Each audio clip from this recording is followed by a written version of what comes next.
Good morning, Sava here from Sava Talks Football. My daily thought. Well, it's strange, isn't it? Because there's no Premier League football going on. So the daily thoughts. Let's shift. Let's move. Let's all get in that World Cup spirit. So, who is going to win the World Cup? Now, I'm going to be doing a show on this tonight called the World Cup Review. And we are going to be live with the lads from the Mad Sports Network, Gav Mack, and also Devo. We'll be looking at which groups teams are in, who are the favourites, who's going to win top goal scorer, who's going to be the best player of the tournament, who can potentially get a good move off of this, who's struggling with injuries, who can adapt to the heat, etc., etc. I'll start off by saying my favourites to win the tournament are Argentina. I think it sounds very, very much like a cliche, but let's be really, really honest about this. And this can go one of two ways. Argentina are in a fantastic vein of form. I believe it's something like nearly 4 years or 3.5 years they've not lost a game of football. They've got wonderful creative talent. They're solid at the back. They don't concede goals. And they've got that man. They've got the magician that is Lionel Messi. And he seems to have a renewed vigour inside of himself this year. He seems to be playing better than ever. Some of his football, when I've seen him playing for PSG, his touch, his control, his passing, his creativity, he's playing with that swagger. Is this going to be a swan song for Lionel Messi? If England don't win it, which I don't think they will at all, then I really do hope that Argentina win it. Lionel Messi is the greatest player I have ever seen. I don't. For me, it's not a debate. For many people, it's a huge debate out there. But for me, I've never seen a player like him. I've never seen a player give me as many wow moments, and that's wow moments every single game. Not only is he one of the greatest goal scorers in the history of the game, he's one of the greatest goal assisters in the history of the game. He's probably the best dribbler of a ball I've ever seen. His passing, I can't think of many that have got better passing than Lionel Messi. Just the way he rides tackles. All these people that say, just kick him. If I played him, I'd kick him. You can't get near him. His centre of gravity, his balance. And for me, more than any of that, he is the ultimate team player. There's been other great players, the likes of Ronaldo, the two Ronaldos, the Cruyffs, these players, etc., etc. But for me, it's that he's the ultimate team player. Goals, assists, he can run a game. So for me, I think that swings the edge over to Argentina. Now, there's other teams that I fancy are going to go and do very well. Brazil, great squad. They're going to be used to that kind of humility. They've got, when you look at some of the talent they've got going forward, when you look at the fact that they've got players like Anthony, they've got players like Richarlison, they've got players like Rafinha. That list goes on, by the way. There's 7 or 8 of them within the team. They've got some very good defenders as well, some great midfielders, including players like Casemiro, Bruno Guimaraes, Paqueta. So that dynamic is going to be very interesting from a South American viewpoint for me. Obviously, I don't support either team, so it's just going to be great to see some really good footballing teams. Then you come back to the European teams. Are the European teams as strong as they used to be? I'm not so sure. You've got England, who they got to a semi-final of a World Cup, got to the final of the Euros, but I don't feel like they've kicked on. It doesn't feel like Gareth Southgate's evolved the team. It doesn't feel like there's any change. It feels like he's trying to do the same thing.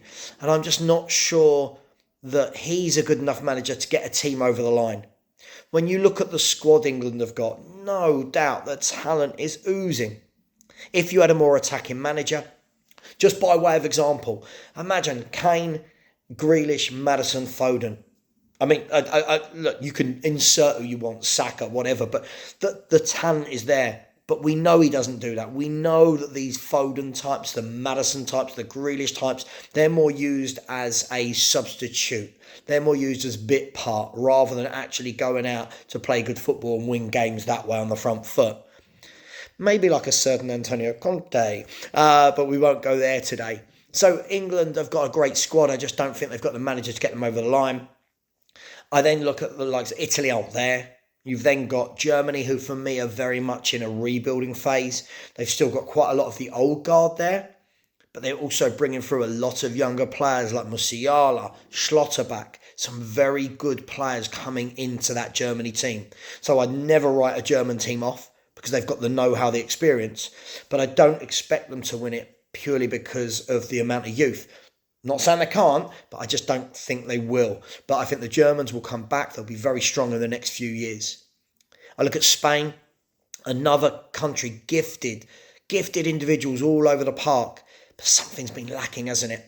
For me, it's that goal-scoring threat. For me, I don't think they've got what they had when you had the famous Spain team that won 3 tournaments in a row. That gets overlooked, by the way. What an achievement. They've got some great players in midfield, some great defenders. I just wonder, have they got enough up front to get them through a tournament? I think they'll go far. I just don't think they'll have enough. I think they'll probably batter every team they play in terms of possession, keeping the ball. I just don't think that they'll have enough cutting edge. Listen, these are all opinions. You've got 32 teams in a World Cup. Right? Someone's going to predict it right. Most people are going to predict it wrong. That's just the way it is.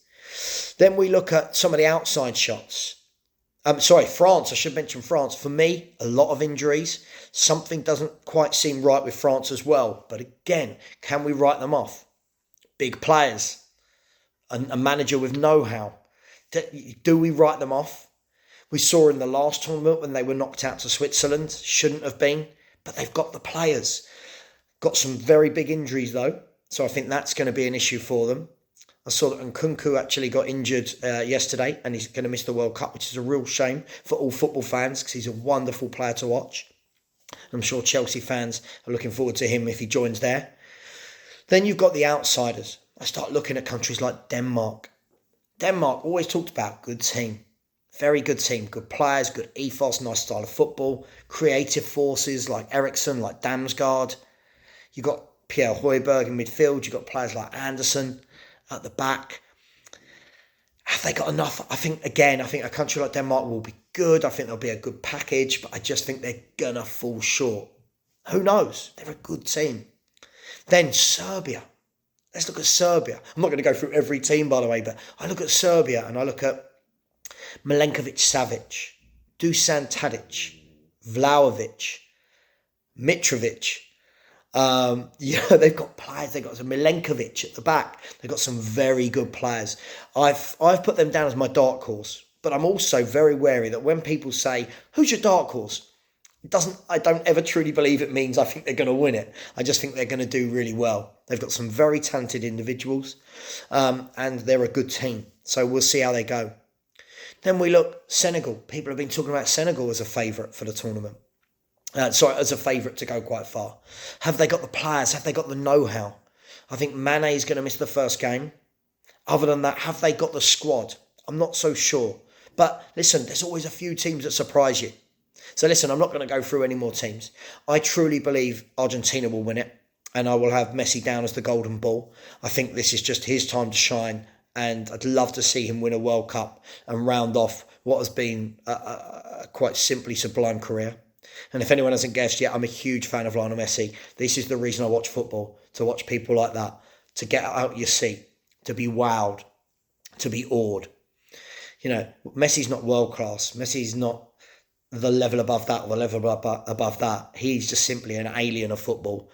So let me know your thoughts. Let me know your comments. I appreciate this isn't a Spurs post, but my channel has moved away that we can do all sorts of chat before anyone has a go at me in my comments. Who's going to win it? Who's going to be the top goal scorer? Who's going to be a surprise player?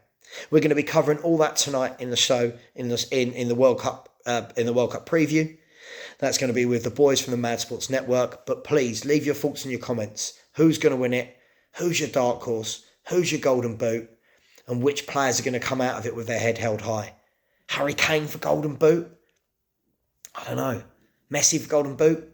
Cristiano Ronaldo, after the comments he's had in the last week, is he going to now shut the world up and have a great World Cup? You tell me. Leave your thoughts, and I'll see you tonight at 10 p.m. Much love, and I will speak to you soon. Take care.